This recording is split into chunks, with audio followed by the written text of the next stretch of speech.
আমি এটা করেছি। এটা বলার সেন্টেন্স স্ট্রাকচার হচ্ছে it is plus subject plus who have has plus ভার্বের past পার্টিসিপেলের form.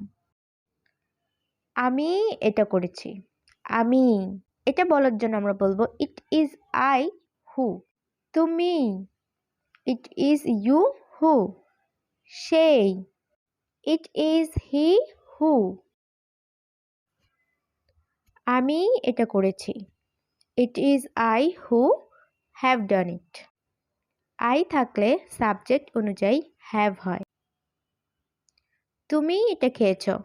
It is you who have eaten it. Eat ate eaten ভার্বের পাস্ট পার্টিসিপল হচ্ছে ইটেন। সেই আমাকে বলেছে। It is he who has told me. যেহেতু he third person সেজন্য এখানে has হবে।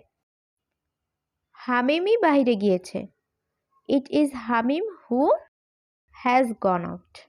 আশা করছি ভিডিওটা আপনাদের সবার কাছে ইজি লেগেছে। প্লিজ আমাকে কমেন্ট করে জানাবেন এটার ইংলিশ কি হবে। আমি কাজটি করেছি। চ্যানেলে নতুন থাকলে প্লিজ সাবস্ক্রাইব করে দিবেন, লাইক কমেন্ট এবং শেয়ার করে পাশে থাকবেন। ভিডিওটি দেখার জন্য আপনাদের সবাইকে অসংখ্য ধন্যবাদ। ভালো থাকবেন। আসসালামু আলাইকুম।